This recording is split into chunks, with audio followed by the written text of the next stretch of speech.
Okay. तो हम लोग कल जो है मतलब परसों जो है हम लोग बात कर रहे थे द्विध्रुव कारण विभव, है ना। आप लोग जानते हैं कि वैद्युत द्विध्रुव क्या होता है। वैद्युत द्विध्रुव जो है एक माइनस आवेश और एक प्लस आवेश, दोनों का परिमाण बराबर होना चाहिए। प्लस क्यू और ये माइनस क्यू अगर एक दूसरे से कुछ दूरी पर ये रख दिए जाते हैं तो इस निकाय को हम बोलते हैं वैद्युत द्विध्रुव बोलते हैं। ठीक है ना। और जो वैद्युत द्विध्रुव है उसके बीच की दूरी, प्लस आवेश और माइनस आवेश के बीच में जो दूरी होती है उसको सदैव जो है 2a से दर्शाते हैं। ठीक है। 2a से दर्शाने के पीछे कारण है कि थोड़ी सहूलियत हो जाती है, बस और कुछ नहीं। ठीक है। ओके, 2a से दर्शाया जाता है। और बच्चों ये मान लीजिए कि हमारे पास ये एक निकाय है, सिस्टम है, जिसके द्वारा जो है हम जो है निकालना चाहते हैं इस बिंदु P पर, इस बिंदु P पर, इसके अगल बगल कोई बिंदु P है, ये मान लीजिए। इस बिंदु P पर हम निकालना चाहते हैं विद्युत क्षेत्र, सॉरी विद्युत विभव। इस निकाय जो है उसके द्वारा, निकाय के द्वारा हम निकालना चाहते हैं बिंदु P पर क्या विभव है। ठीक है। तो आ, कैसे निकाला जाए? अच्छा, क्या क्या मालूम है? इसका आवेश मालूम है बच्चा, प्लस क्यू और माइनस क्यू, और इन दोनों आवेशों के बीच की जो दूरी है 2a, ये भी मालूम है। बिंदु P जो है इसके केंद्र से, केंद्र क्या है, O है, मध्य बिंदु। ठीक है। यहाँ से a दूरी और यहाँ से a दूरी, केंद्र से, है ना। जो विद्युत द्विध्रुव उसके केंद्र से बच्चा, यह जो बिंदु P है वो कितनी दूरी पर है, उसको साफ साफ दिखाई दे रहा है, r दूरी पर है। हमको यह r मालूम है, हमको 2a मालूम है, हमको Q मालूम है, और यह हमको माइनस Q मालूम है। ठीक है ना। और एक चीज मालूम है, आप देखिए जो द्विध्रुव आघूर्ण होगा वो माइनस Q से प्लस Q की तरफ होगा, और बिंदु P का स्थिति सदिश जो है R वेक्टर वो ऐसे होगा। तो इनके बीच में ये जो कोण है ये भी मालूम, थीटा भी हमको मालूम है। ठीक है ना। तो यहाँ पर अंकिता चौबे जी बताइए क्या क्या मालूम है बेटा। मैंने क्या क्या बताया कि क्या क्या मालूम है हम लोगों को, बोलो बेटा। बोलिए क्या क्या मालूम अंकिता। आप लोग रेस्पॉन्स दीजिए, कर दीजिए नहीं आ रहा है सर। अगर नहीं बता पाएंगे तो बोल दीजिए कि नहीं आ रहा सर, दूसरे बच्चे से पूछेंगे। हाँ, रेशमा परवीन आप बताइए क्या क्या मालूम है बेटा। सर वो आवेश प्लस क्यू और माइनस क्यू आवेश पता है, और उनके बीच का दूरी मालूम है, और इसके केंद्र से वो पता है, बिंदु और P की दूरी मालूम है। जी आर। हाँ, यहाँ पर जो है बेटा ये जो है द्विध्रुव आघूर्ण जो वेक्टर है P, उसकी दिशा है माइनस से प्लस की तरफ है, ये मालूम है। और जो है भैया यह जो कोण है इसकी देखिए स्थिति सदिश R वेक्टर और यह P वेक्टर के बीच का जो कोण यह थीटा है वो भी मेरे को मालूम है। ठीक है। ओके, यह कोण भी मेरे को मालूम है। तो हमारा टारगेट क्या है? हमारा टारगेट ये बहुत सरल सा है कि बिंदु P पर भैया कितना विभव है वो निकालिए। अच्छा, चित्र में देखिए R1 दिया गया है ये, और ये R2 दिया गया, ये नहीं मालूम है बच्चा लोग, है ना। यह R1 और ये R2 मेरे को नहीं मालूम है। ठीक है। लेकिन यहाँ पर मान लिया गया है कि P बिंदु की प्लस Q से जो दूरी है वह R1 है, Q बिंदु की जो है माइनस Q से जो दूरी है वो R2 के बराबर है। ठीक है। ओके। तो भैया हम जो है, हम जो है चाहते हैं कि बिंदु P पर विभव क्या होगा। तो अभी क्षण भर के लिए हमने मान लिया कि प्लस Q से इसकी दूरी R1 है, और माइनस Q से बचा इसकी दूरी R2 के बराबर है। R1 R2 मेरे को नहीं मालूम है, मुझे R मालूम है, मुझे 2a मालूम है, मुझे माइनस Q प्लस Q मालूम है, मुझे R वेक्टर मालूम है, और थीटा मालूम है, P वेक्टर मालूम है। लेकिन मुझे R1 और R2 नहीं मालूम है। लेकिन हम अपने कैलकुलेशन में R1 और R2 मान लिया कि Q प्लस Q की दूरी P से जो है R1 है, और माइनस Q को जो दूरी है P से वह R2 के बराबर है। ठीक है। तो अब इसकी मदद से जो है, अगर ये आप यहाँ विभव निकालना है, यहाँ विभव P बिंदु पर निकालना है, तो भैया प्लस क्यू ने यहाँ पर कितना विभव बनाया वो निकाल लिया जाए, और माइनस क्यू ने यहाँ पर कितना विभव बनाया वो निकाल लिया जाए, और दोनों को क्या कर दिया जाए, दोनों को जोड़ दिया जाए। ठीक है, तो विभव मिल जाएगा। तो चलिए देखिए कैसे करते हैं इस चीज को। आप सब लोग जानते हैं, आप सब लोग इस बात से वाकिफ हैं कि अगर यहाँ पर एक बिंदु आवेश मान लीजिए प्लस क्यू है, तो इसे आर दूरी पर अगर यह बिंदु P ले लिया जाए, आर दूरी पर यह बिंदु P ले लिया जाए, तो यहाँ पर विभव कितना होगा बच्चा? विभव का सूत्र क्या होता है, कौन बताएगा? सर बताएं। हाँ बताओ Himanshu. Sir 1/4 pi epsilon naught into Q अपन R1। बहुत अच्छे, R1 नहीं आर है, आर ठीक है, बहुत अच्छे, बहुत सुंदर। क्यू अपान आर के बराबर होगा। ठीक, ओके, वेरी गुड। तो यहाँ देखिए प्लस क्यू के में क्या होगा, 1/4 पाई एप्सिलॉन नॉट तो होगा, लेकिन आर की जगह क्या हो जाएगा, R1 हो जाएगा, और ये प्लस क्यू है। ठीक है, और माइनस क्यू के कारण क्या होगा, क्यू की जगह माइनस क्यू हो जाएगा और आर की जगह R2 हो जाएगा। ठीक है बच्चा? ठीक है। हाँ, तो अब जो है प्लस क्यू और माइनस क्यू के कारण निकालेंगे और जोड़ देंगे, तो माइनस क्यू वाले कारण माइनस होगा और प्लस क्यू वाले कारण प्लस होगा। तो मान लीजिए कि यहाँ पर V प्लस, पॉजिटिव वाले के कारण V प्लस अगर मैं कहूँ तो ये कितना हो जाएगा, 1/4 pi epsilon naught, 1/4 pi epsilon naught into q upon R1 हो जाएगा। ठीक है ना? कारण बच्चा D minus is equal to हो जाएगा 1/4 pi epsilon naught, 4 pi epsilon naught into q की जगह माइनस क्यू हो जाएगा और माइनस R2 हो जाएगा। ठीक है बच्चा? बोलो भैया। ठीक है। टोटल निकालना है, टोटल निकालना है तो क्या करेंगे, प्लस V प्लस और V माइनस को क्या कर देंगे, जोड़ देंगे। ठीक है, बीजगणितीय जोड़ कर देंगे। तो देखिए Q by 1/4 pi epsilon not दोनों में कॉमन है कि नहीं बताइए, Q बाई। तो यहाँ पर जो है 1/4 पाई एप्सिलॉन नॉट कॉमन ले लिया गया, Q को अंदर रखा जा रहा है, Q बाई R1 और माइनस Q बाई R2। सबको समझ में आया? समझ में आ गया? हाँ ठीक है, ओके। रेशमा क्लियर है बेटा? जी सर। ओके। मैंने अब थोड़ा सा ध्यान दीजिए, यहाँ पर खुशी पाल, यू आर लेट खुशी भाई पाल,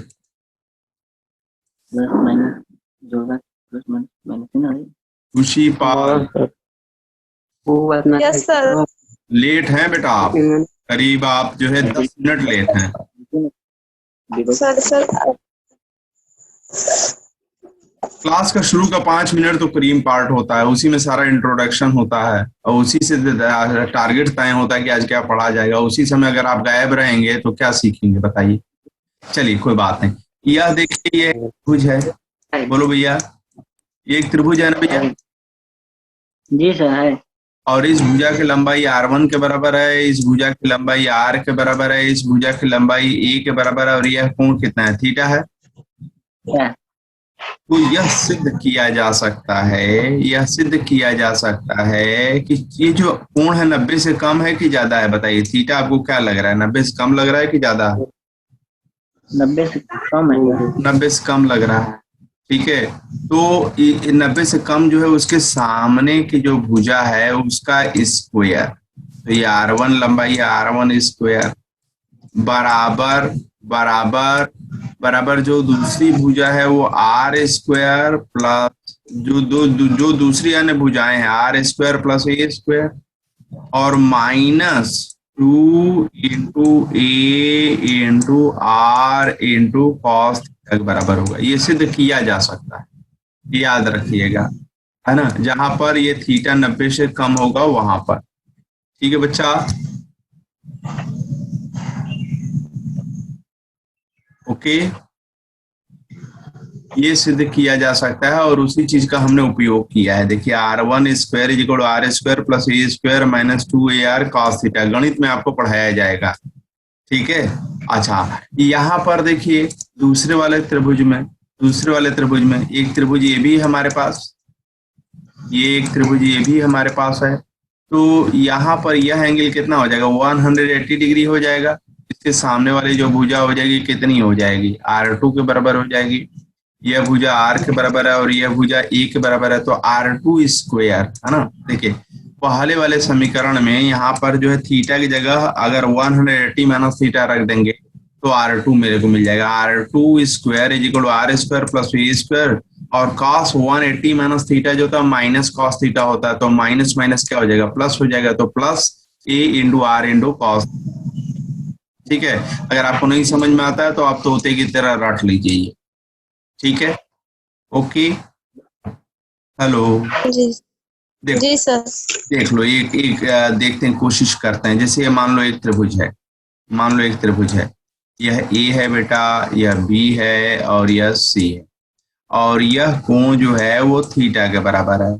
ठीक, तो थीटा के सामने की भुजा का वर्ग है ना, थीटा के सामने की भुजा का वर्ग AC वर्ग हो जाएगा, AC वर्ग हो जाएगा बराबर, यहाँ से अगर लंब अगर गिरा दिया जाए और ये मान लो बेटा ये D के बराबर है, ठीक है ना, D के बराबर है, AC का वर्ग बराबर क्या हो जाएगा, DC का वर्ग प्लस AD का वर्ग हो जाएगा कि नहीं, बताइए, बोलो यार। DC का वर्ग प्लस AD का हो जाएगा बच्चा लोग, बोलो भैया।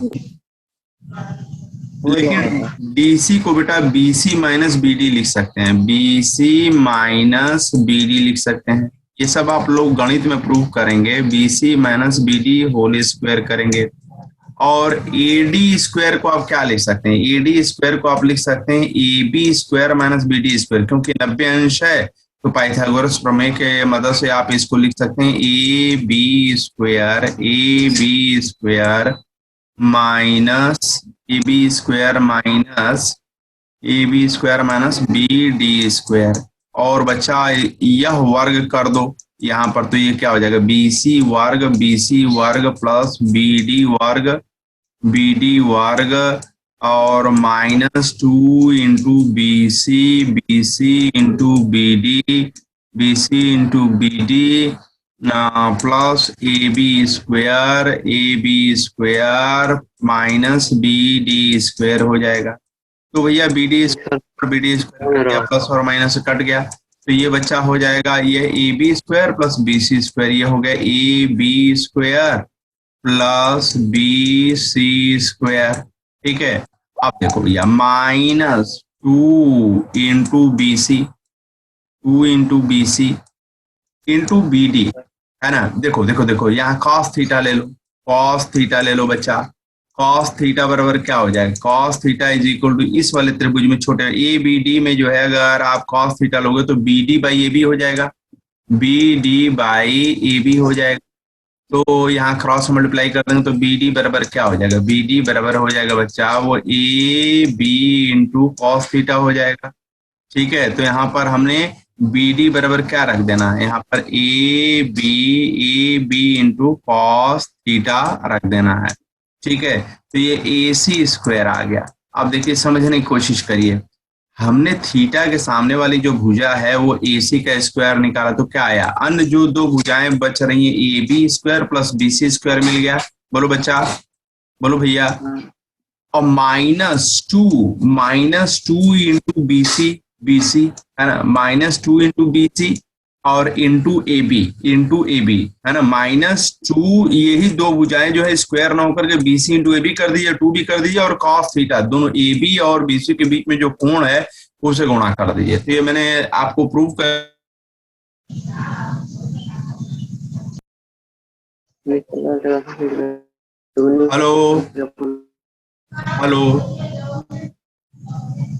हेलो सुनाई दे रहा बेटा? जी सर। Yes sir.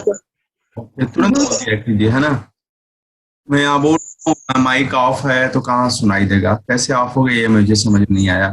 तो बेटा यहाँ पर ये थीटा अगर एंगल है, ये थीटा एंगल है, इसके सामने वाली यह भुजा वर्ग, इस भुजा का वर्ग प्लस इस भुजा का वर्ग -2 गुणे यह भुजा इंटू cos थीटा हो जाएगा। ठीक है, ओके। तो उसकी मदद से जो है यहाँ पर लिख दिया गया है, उसकी मदद से लिख दिया गया r1 square is equal to r square plus square minus 2 ar theta, और r2 square is equal to r square plus a square plus 2 ar cos theta. यहाँ पर प्लस क्यों हो गया? क्योंकि यहाँ पर जो दूसरे वाले त्रिभुज में जो कोण है, दूसरे वाले त्रिभुज में जो कोण है, ये 180 माइनस थीटा हो जाएगा ना, और cos 180 माइनस थीटा जो होता है वो क्या होता है? माइनस थीटा के बराबर होता है। ये पढ़ेंगे आप लोग।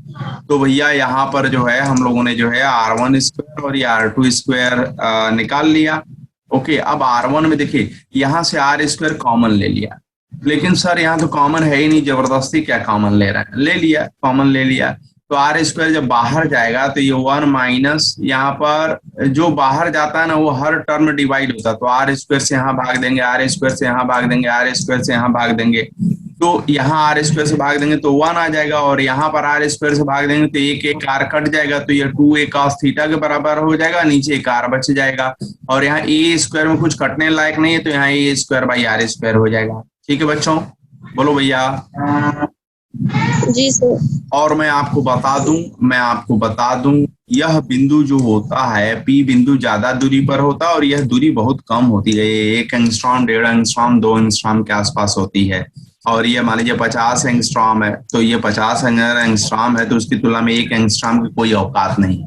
ठीक है, तो ये भैया 50 एंगस्ट्रॉम है और यह 1 एंगस्ट्रॉम है, तो ए स्क्वायर बाई आर स्क्वायर निकालो। ए बराबर जो है बेटा 1 एंगस्ट्रॉम है, तो 1 स्क्वायर, और आर जो है बेटा 50 है, तो 50 का स्क्वायर कितना होगा? 2500 होगा ना भैया? बोलो भैया। तो जी सर। यह 1 जो है 2500 होगा, तो इसको हम लगभग शून्य मान लेंगे। इसका मान बहुत ही छोटा होगा, तो इसको हम लगभग शून्य मान लेंगे। तो यह एक अप्रोक्सीमेशन हम लेकर के चलेंगे, मतलब लगभग वैल्यू लेकर के चलेंगे, कि फिजिक्स में चलेगा, गणित में नहीं चलेगा, लेकिन फिजिक्स में दौड़ेगा। तो ए स्क्वायर बाई आर स्क्वायर को हम शून्य मान लेंगे, तो देखिए क्या बचा? आर स्क्वायर जस का 10, यहाँ पर ये, और 2a cos theta by are जस का 10, ये लगभग बराबर का चिन्ह है। ठीक है, यह जो चिन्ह है आपको दिखाई दे रहा है, इसको विजिल बोलते हैं, है ना? ये विजिल बोलते हैं, है ना? यह जो पूरी क्वांटिटी है इसके समान ही है, एग्जैक्टली बराबर तो नहीं है क्योंकि ये वाला हिस्सा छोड़ दिया गया है, लेकिन समान है। समान होने को ऐसे दर्शाया जाता है। इसी तरह से दूसरे वाले में देखिए r2 स्क्वायर अगर करेंगे तो क्या हो जाएगा? आर स्क्वायर कॉमन ले लेंगे और ए स्क्वायर बाई आर स्क्वायर छोड़ देंगे, यहाँ पर प्लस आ जाएगा, यहाँ पर माइनस और यहाँ पर प्लस हो जाएगा। ठीक है बच्चों? जी सर। तो अब जो है अब जो है यहाँ पर, अगर यहाँ पर जो है भैया, यहाँ पर देखिए क्या किया गया? r1 स्क्वायर मिल गया आपको, r2 स्क्वायर मिल गया, लेकिन हमें तो फार्मूला में r1 r2 चाहिए। 1/r1 1/r2 आया था, तो वर्गमूल ले लीजिए। तो r1 बराबर क्या हो जाएगा? ये r, और ये करणी में चला जाएगा, होल टू द पावर 1/2 हो जाएगा। तो देखिए 1/r1 is equal to 1/r, है ना? हाँ, तो इसको पलट, ये बात समझ में? r1 स्क्वायर बराबर इतना हो गया, तो इससे r1 बराबर क्या हो जाएगा? r1 बराबर हो जाएगा बच्चों r into 1 minus 2a cos theta divided by a square by r square को छोड़ दिया है। अब पलट देंगे तो 1/r1 कितना हो जाएगा? यहाँ बेटा पर 1/2 है। अब पलट देंगे तो ये क्या हो जाएगा? पलट देंगे तो ये हो जाएगा 1/r, और यह पावर माइनस हो जाएगा। क्यों? पलटने पर पावर माइनस हो जाता है। 2a into cos theta divided by r whole to the power minus 1/2 हो जाएगा। तो वही यहाँ इन्होंने लिखा है 1/r1 is equal to 1/r, bracket में 1 minus 2a cos theta by r whole to the power minus 1/2 के बराबर रख दिया गया है। ठीक है, ओके। और मैं आपको बता दूं कि अगर यहाँ 1 minus x whole to the power अगर n है, ठीक है, और n x पर है कि it is very very less than that of 1, x पर ये अगर शर्त है कि यह 1 से बहुत छोटा है, तो इसको हम लिख सकते हैं 1 माइनस n गुणे x लिख सकते हैं। ठीक है, तो यहीं पर बेटा क्या है? a बहुत छोटा है, r बहुत बड़ा है, तो a बाई r जो होगा 1 से बहुत ही छोटा होगा। तो जो बहुत ही छोटा होगा, इसका मान 1 से बहुत ही छोटा होगा, तो बस ये पावर से हम मल्टीप्लाई कर देंगे। तो यहाँ पर देखो बेटा, ये पावर -1/2 से मल्टीप्लाई करेंगे तो माइनस माइनस क्या हो जाएगा, प्लस हो जाएगा, और 1/2 इस 2 को खा जाएगा। ठीक है, तो ये लिख दिया गया 1/r1 is equal to 1/r into 1 plus a/r cos theta. उसी तरह से 1/r2 इज इक्वल टू क्या हो जाएगा, 1/r 1 minus a/r cos theta के बराबर हो जाएगा। तो 1/r1 और 1/r2 मेरे को मिल गया। अब इस फार्मूले में v is equal to 1/4πε0 q/r1 minus q/r2 में अगर आप देखें इस फार्मूले में, तो बच्चा यहाँ पर जो है q को बाहर ले लिया, तो q/4πε0 है ना। तो 1/r1 में 1/r2 को घटाइए, यहाँ पर अगर घटाइए तो 1/r तो कॉमन हो जाएगा, 1/r कॉमन हो जाएगा, और यहाँ पर क्या हो जाएगा, 1 plus a/r cos theta minus 1 और प्लस बेटा माइनस a/r cos थीटा के बराबर हो जाएगा, ठीक है। तो यहाँ पर माइनस माइनस कट जाएगा, तो a/r क्या हो जाएगा, 2a/r cos थीटा हो जाएगा। ठीक है, तो यहाँ पर 1/2 हो जाएगा, है ना, a/r तो 2a cos थीटा के बराबर हो जाएगा। ठीक है बच्चों, देखो अंदर से भी तो एक 1/r आएगा और बाहर भी 1/r है, तो 1/r² हो जाएगा यहाँ पर। ठीक है ना, तो 2a cos theta by r² हो जाएगा, इसको जोड़ने पर आप करके देख सकते हैं। ठीक है, तो भैया 2a इंटू क्यू क्या होता है, कौन बताएगा।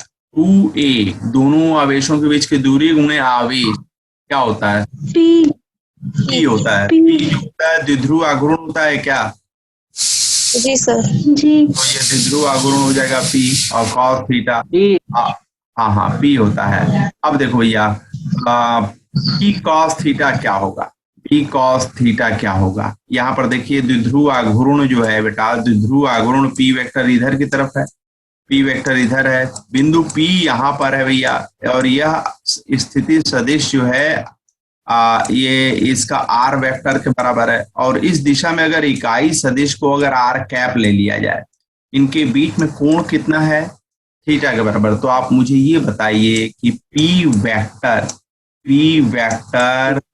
Dot product with r cap क्या होगा। आप जानते हैं a vector dot b vector क्या होता है, बताइए। a vector dot b vector क्या होता है, कोई बताएगा। a vector dot b vector क्या होता है बच्चों, a into b into cos theta होता है, मालूम है ना भैया। a into b into cos theta होता है, तो ये की जगह p है तो ये p हो जाएगा, p वेक्टर का परिमाण, और r कैप का परिमाण क्या हो जाएगा, 1 हो जाएगा, तो 1 मैं लिखूंगा नहीं। और p वेक्टर और r कैप वेक्टर के बीच में जो कोण है वो क्या है, थीटा है, तो इंटू कॉस थीटा हो जाएगा। ठीक है, तो यहाँ पर देखो बेटा जो p cos थीटा है उसको हमने लिख देना p vector dot r cap. देखिए जो गाढ़े रंग से होता है उस पर ये माना जाता है कि वेक्टर लगा हुआ है, ये गाढ़े रंग से, क्योंकि एरो लगाना बड़ा कठिन काम होता है ना। ठीक है, तो यहाँ पर p डॉट r कैप लिख दिया गया। अब जो है, अब बच्चों यहाँ पर देखिए, यहाँ कहाँ गया स्क्रीन शेयर, यहाँ पर अगर आप देखिए कि v बराबर v जो है क्या हो गया, p cos थीटा को p डॉट r कैप लिख दिया गया है। ठीक है, तो 1/4πε0 p dot r cap divided by r² होगा। लेकिन ये फार्मूला तभी सही है जब r क्या हो, बहुत ज्यादा हो, किससे, a से। a क्या है, दोनों आवेशों के बीच की जो दूरी है उसका आधा के बराबर है। ठीक है, ओके, बोलो भाई।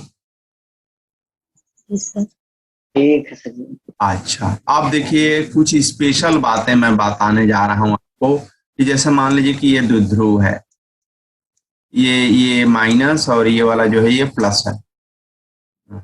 रुक जाओ बेटा थोड़ा सा दूसरे पे।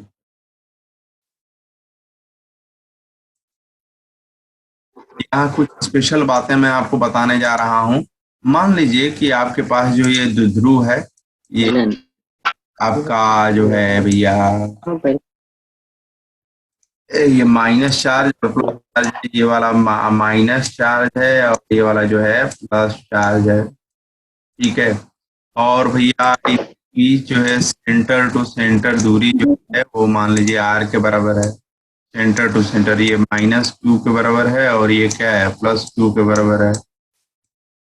ठीक है, और यह देखो बेटा, यह पॉइंट P जो था जिसका जो है स्थिति सदिश जो है r वेक्टर के बराबर था।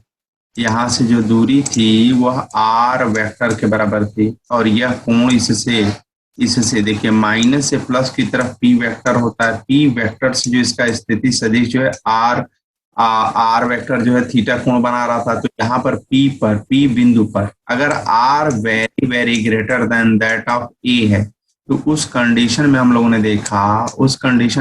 देखा कि यहाँ पर विभव जो होगा, यहाँ पर जो विभव होगा बिंदु P पर जो विभव होगा वो कितने के बराबर होगा?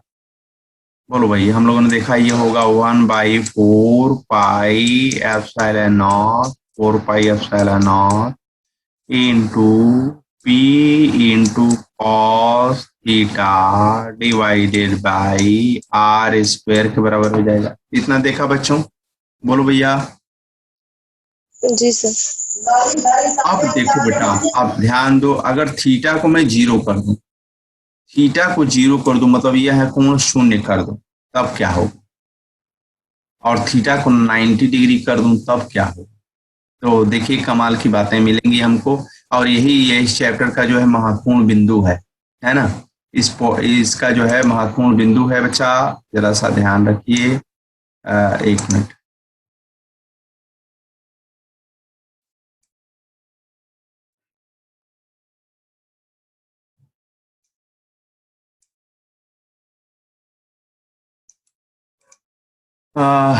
अगर मान लीजिए कि theta is equal to 0 degree होगा, ऐसे ही कट जा रहा है। Okay, 1 minute.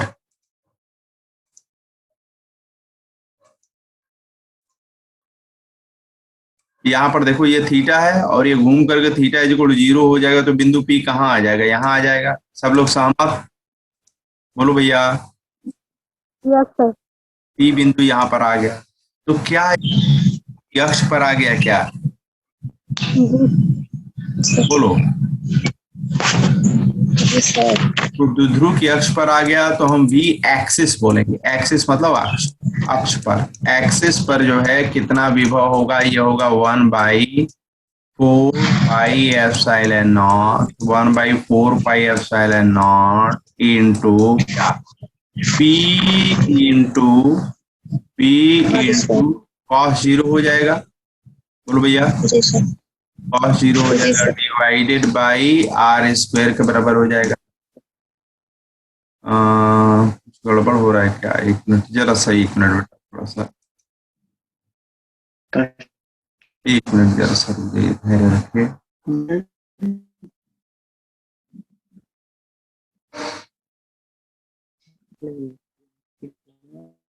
हाँ ठीक है, सही है, बिल्कुल सही है, 100% दिक्कत नहीं है। ठीक है ना।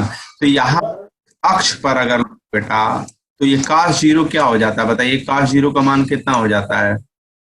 1। वेरी गुड, बहुत सुंदर।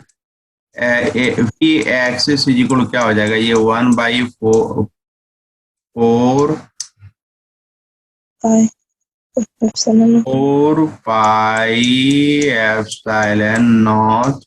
पाई एप्सिलॉन नॉट इंटू पर बेटा P divided by r square हो जाएगा। ठीक है बच्चों? बोलो भैया। जी सर। यह जो है द्विध्रुव की अक्ष पर कोई बिंदु अगर r दूरी पर है तो वहां पर जो है विभव होगा, है ना। अच्छा, मैं आपको बता दूं, यह जो अक्ष पर इधर ही थोड़ी मुड़ेगा, इधर भी तो मुड़ सकता था, तो यह बिंदु P यहाँ भी तो हो सकता था। बोलिए। जब इधर आएगा तो थीटा 0 होगा, और इधर जब जाएगा तो यह थीटा क्या हो जाएगा? 180 डिग्री के बराबर हो जाएगा। 180 डिग्री के बराबर हो जाएगा।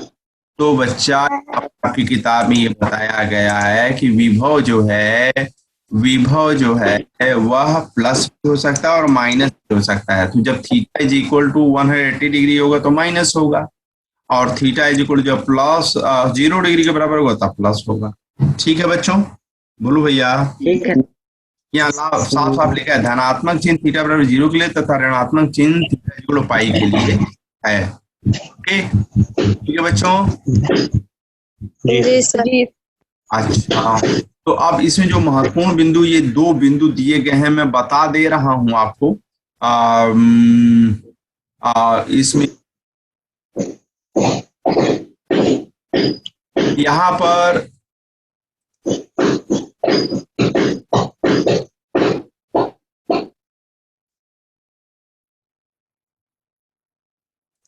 यहाँ पर बेटा, यहाँ पर जो है महत्वपूर्ण चीज मैं आपको बता दे रहा हूं कि जो द्विध्रुव के कारण है ना, द्विध्रुवकरण विद्युत विभव जो मिल रहा है बेटा, वह देखिए वह आर पर निर्भर कर रहा है।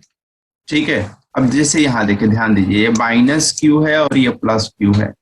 ठीक है, ये इनके बीच में जो दूरी है वो 2a के बराबर है और यह जो बिंदु है वो P बिंदु है। ठीक है, तो यह R जो है इस पर निर्भर कर रहा है, उसके वर्ग के व्युत्क्रमानुपाती है। साथ ही सबसे इंपॉर्टेंट चीज जो इसमें है कि ये थीटा पर भी निर्भर कर रहा है। P डॉट आर कैप की जो होगा वो P इंटू कॉस थीटा के बराबर होगा, तो ये थीटा पर भी निर्भर कर रहा है। कहने का मेरा मतलब ये है कि अगर यह दूरी मत बदलिए, केवल कोण अगर बदल दीजिए घुमा करके, तो यहाँ पर देखिए दूरी तो उतना ही है, यहाँ से यहाँ और यहाँ से यहाँ दूरी बराबर है, लेकिन यह कोण की मात्रा अगर आप बदल देंगे तो इस बिंदु और इस बिंदु पर विभव क्या हो जाएगा, अलग हो जाएगा। ठीक है बच्चों, बोलो भैया। तो यहाँ पर यही डिस्कस किया गया आपके एनसीईआरटी में इन 2 बिंदुओं पर। मेरी रिक्वेस्ट रहेगी कि आप सब बच्चे इसको जो है इन दोनों पॉइंट को बात कर लीजिएगा। 1/r² की इनवर्सली प्रोपोर्शनल है और थीटा पर भी निर्भर करता है। आर फिक्स रहे लेकिन थीटा अगर बदल गया तो विभव क्या हो जाएगा, बदल जाएगा। ठीक है बच्चों, ओके जी सर। अच्छा, और आज के लिए मैं एक होमवर्क आप लोग को असाइन कर दे रहा हूं। ये आर्टिकल 2.5 आवेशों के निकाय के कारण विभव है ना, ये बहुत आसान है, वेरी सिंपल है, आप लोग करेंगे तो इसको कर लेंगे। फिर अगले टर्न पे जब हम लोग मिलेंगे बेटा तो ये उदाहरण संख्या वगैरह करेंगे। आज मैं यहीं पर रोक दे रहा हूँ, ठीक है, ओके, थैंक यू। इसका अटेंडेंस बाकी रह गया है, किसका अटेंडेंस बाकी है? अंजलि सिंह आई है, कुमार, अरुण कुमार, आयुष तो है, आजाद जी सर, चंदन कुमार, ऋषिकेश, जानवी, खुशी पाल, खुशी सिंह, खुशी सिंह, मनीष कुमार। कल से क्लास जो है 9:30 बजे से होगी भैया, कल से क्लास 9:30 बजे से होगी। ठीक है सर। कल से आने लोगों को बता दीजिएगा। पंकज कुमार, प्रशांत, ये तो हैं पर, विकास कुमार, राजलाल पांडे, हिमांशु यादव। ठीक है, okay, thank you very much. Thank you sir.